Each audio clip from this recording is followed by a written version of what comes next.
My name is Julie McNamara. I'm known as Mac in the creative industries.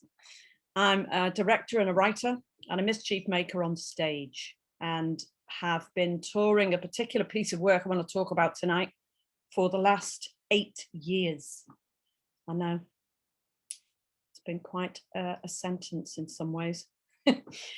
We have got a film, but before I ask you to load the film for us, I wanted to say a little bit about the staging and the context, really, in which we've staged the Butch Monologues, which was written by Libro Levi Bridgman. We do have a book, actually, a publication of the Butch Monologues. It says here it was written by Laura Bridgman. That's a dead name now. To be clear, we've collected 125 stories, testimonies from people who identify in some way with the term Butch. And I thought it'd be fun to start off with 3 short readings from the piece that'll give you a kind of context of the work that we have been presenting. On a very naked stage, there's no set, there's just readers. The readers have very little stage experience, apart from 2 of them who've other areas of life in the creative industries.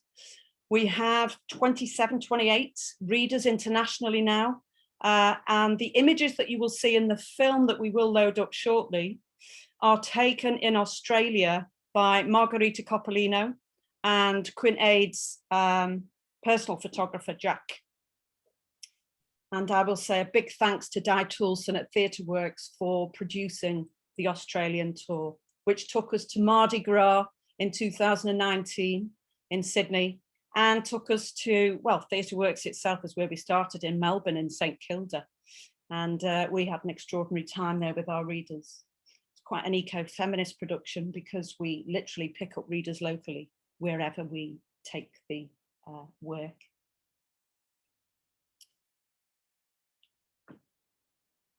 There is nothing like a butch lover. I'm a funny mix. I was always attracted to femme women, but as I've gotten older, I find I've got no real boundary. I feel like some of my best lovers have been butches. They're very attentive. At one time, I made a list of all my lovers. Before, when I first came out, I would be lovers with any woman that had had me. But back then in the 50s, you had to be butch or femme. I tried to learn all the time from young lesbians how to be liberated. I made up so many rules for myself. Women are attracted to me because I'm on stage, I'm in the lights. My life partner calls me a halfway house because I'm the perfect man and woman combined. Straight women are words that need to be changed. There are no straight women. I wouldn't have a relationship with a guy. I fancy people that fancy me. I think it's smart. Unrequited love is horrible. But if Margaret Thatcher fancied me, I wouldn't have a relationship with her. That's going too far. And she's dead anyway.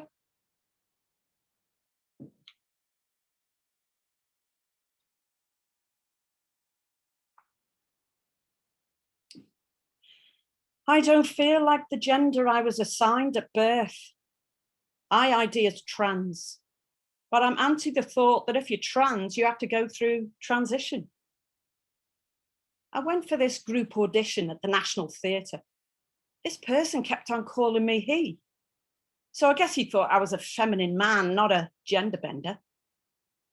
We had to draw symbols on a sticker to explain our mood. People were drawing chocolate bars because they felt nervous, that sort of thing. I drew a line. I showed it to the others. Then I went, have you ever seen a toilet sign? They were like, yeah. Well, you know, there's always a person in a skirt and a person in trousers. Yeah. And then there's a line in between. Well, I said, I'm the line. They all nodded. And the same person that had called me he slapped me on the back and went, thanks, mate. Still didn't get it. This last little one, I have to say, is one of my favourites.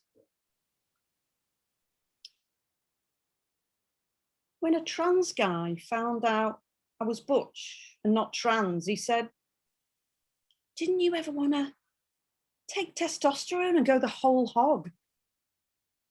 I looked at him and said, "I am the hog, the whole hog.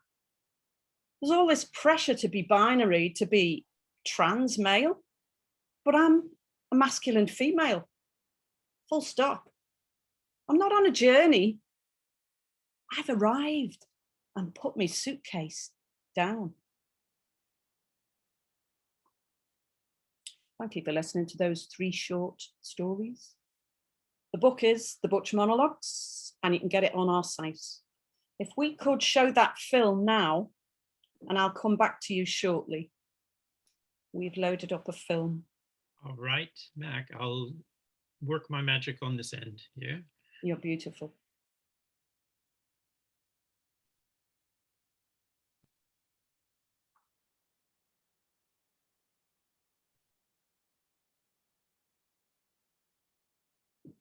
Thanks very much for having me as part of the programme with Completing the Past. Great to see you all out there today, beyond the Zoom tunes. My name is Julie McNamara, known as Mac in the creative industries at least. And I'm the director of The Butch Monologues, which was written by Levi Bridgman, known to me as Doc. And we've been touring this piece of work for over 7 years, actually. It's probably closer to 8 now. And I can feel every moment of those 8 years as I sit here, because we've just done The Last Stand at the Stables in Hastings. Thanks so much to that audience and to the host there. It was brilliant. And it was the only gig we were able to do in the last 2 years of the current world pandemic. We all share that grief. But it was great that we were able to do some live theatre at last, albeit spaced and safely COVID-19 guidelined. But we had a good audience in there. It was a good send-off for The Last Stand. Now, The Butch Monologues is a collection of over 120 stories that we've been gathering everywhere we go and take this piece of work. It's a collection of live testimonies from people who identify in some way with the term butch. Gender rebels, butch lesbians, trans men, anyone mask of centre who identifies with that term and has gifted their stories.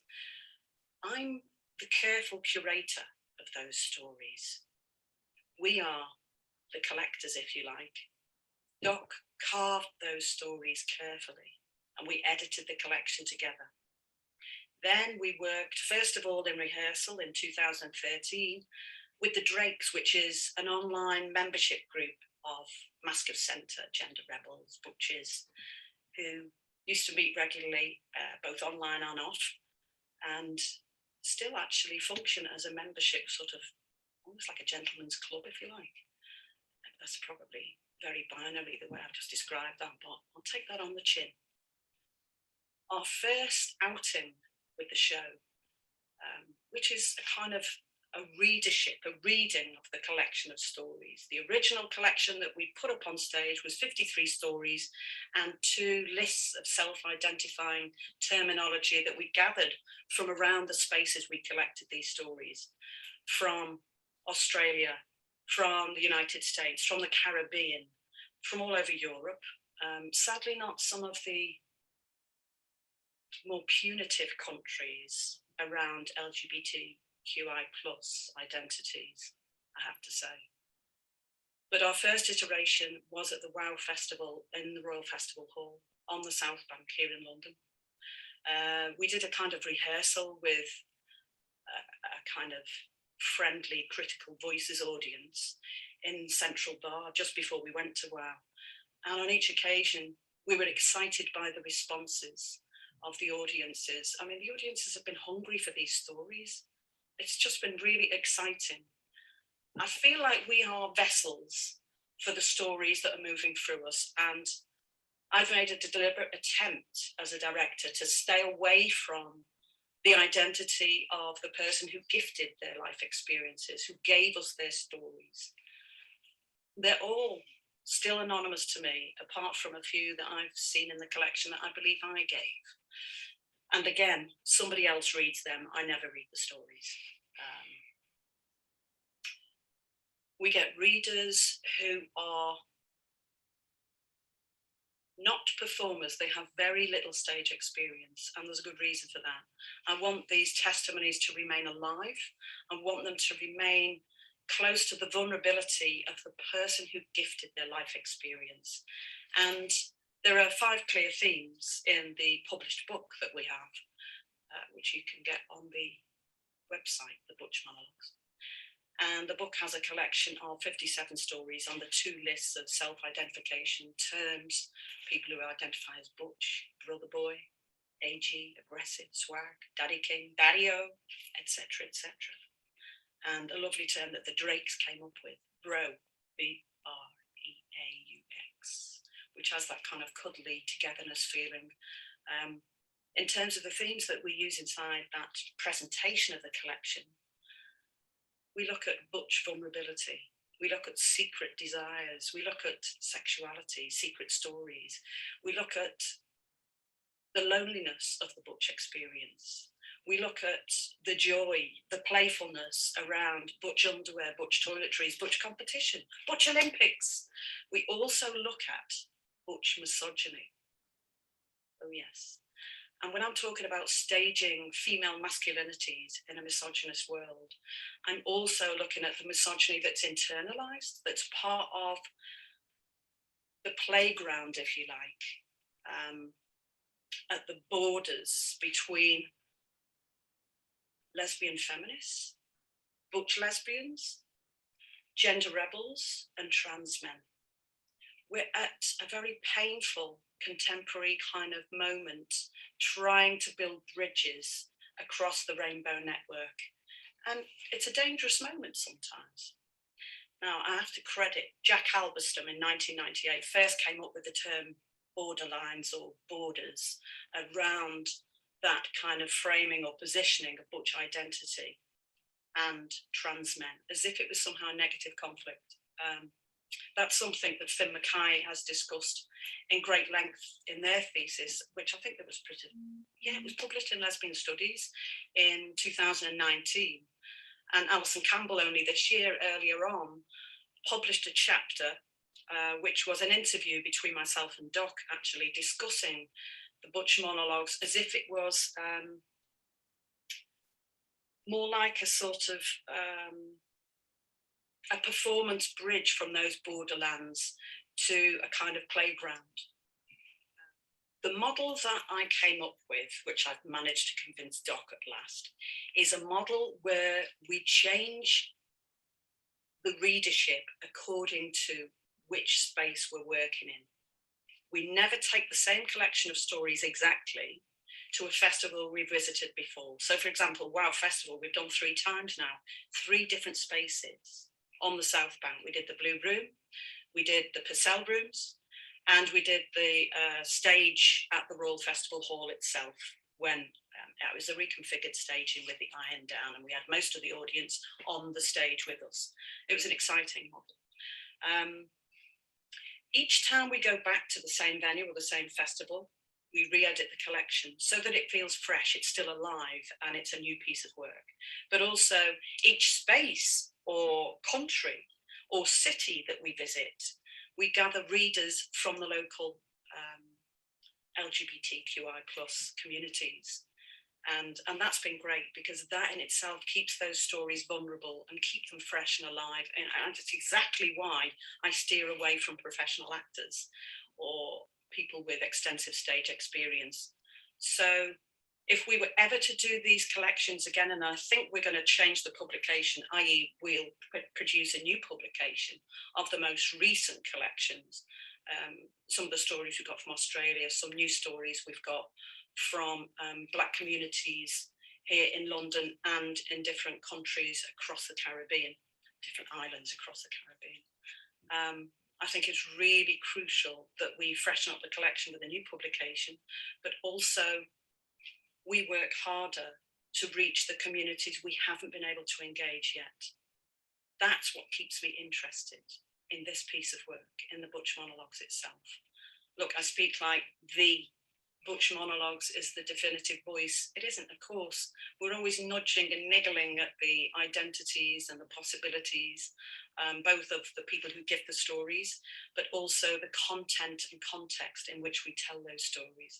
We make it clear at the beginning of the presentation of the collection that the readers we've gathered read other people's stories. They don't necessarily read their own at all. In fact, it's very rare. I've made it my mission to make sure every storyteller is anonymous to me.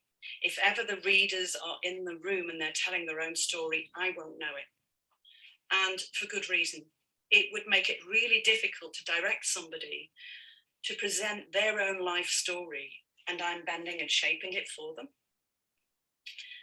I do know sometimes that directing a group of trans masked people, left of centre, definitely is like herding stray cats.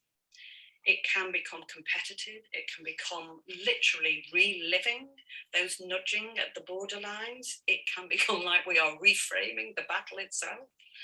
But we're all in this together. We're all stripping away gender. We are all deconstructing that kind of the way we've been socialized, you know. And at the end of the day, it's about building bridges and meeting each other on that rainbow network, because we've got far more in common than we have different. But what I do love is you'll get readers who are from a very working class white background, and they're reading a story from somebody who's Black living in Jamaica. Or you get somebody who is non-disabled and they're reading the story of somebody who uses a wheelchair. Or you're reading the story of somebody whose life experience has been, well, look, we cover an age range from somebody of 19 years of age who gave us a story some years back, and somebody who is 78 years of age. That is a massive ground to cover, and so many different cultural contexts in which these stories began. This image is taken at Freed's nightclub in 1960, a few months before I was born. I just feel like it's so important when we look back, which images or moments in our lives kind of stay with us and inspire us. And this is definitely one of those images. I love the way this younger woman is leaning in to light Freed's cigarettes in this Parisienne Marseille nightclub. I can just imagine the sweat and the dirt of that particular nightclub. We're losing all of our nightclubs, by the way, particularly in London. I think there's only one lesbian bar in the whole place. I have to say, it's really excited me, the audiences who hunger for this piece of work. There is a real appetite for the Butch Monologues, for those voices, those stories who are left of centre in terms of female masculinities. It's sexy. You know, you can feel that kind of erotic thrill in the room. And we've been in some places, let me tell you. We did Chelsea Theatre, Just Like a Woman Festival. We did New York, Auburn Arts. We did La Mama in New York. Sold out everywhere we went, I'll tell you, which is a joy to me. I know some people say, God, you're such a size queen. Why are you always talking about the numbers in the audience? Yes, I am, because there's a real appetite for the work. It excites me. I got so excited, actually, when we were approached by Butch Dykes, who had been around the deaf community and said, why aren't you doing more sign language at the heart of the work? And I thought, yeah, take it on the chin. You're damn right. Why aren't we? So we started to work with more and more sign language interpreters who also had, can we say, at the very least, Butch experience or sensitivity. And in recent months, we were filming, because we are going to have a documentary called The Butch Monologue. So we filmed at Chats Palace, where we should have had a gig some time back. And we filmed at Queen Mary's University in the Pinter Studio, thanks to Jules Deering. And I'd just like to say how wonderful it was working with our particular sign language interpreter, Purple Turp Claire Edwards, who then came down to do the last stand with us, down to Hastings. Because honestly, all of our mob, the whole readership fell in love with her, so that was that. There was no query, no doubt about it, we had to take her with us. So we carted her down to Hastings to do the last stand with us. And that'll be a joy for you to see. I'm hugely proud of the collection. And I'm hugely proud of the 27 readers we've gathered internationally who have met us on the Rainbow Bridge, met us on the way, and taught me so much in terms of how to present these stories and how to work in each cultural context. That's been so exciting. And so I give this to you now with love. I'm going along to look at some of the other pre-recorded films that have been presented as part of the programme that I've no doubt will become an extensive library as part of completing the past. And I would say a big nod to Levi Bridgman, who first approached me at People's Show Theatre in 2012, and I said no, I was too busy. They came back to me in 2013 and said, you've got to come and direct it now, because you're on the Drake's membership, which is this online membership club we had, which then we met in person. So we began in 2013, and we have literally just on the last stand at Hastings Stables. Big thanks to them for having us as well. That night we lifted the roof off, and now I gift this to you with love. Thank you.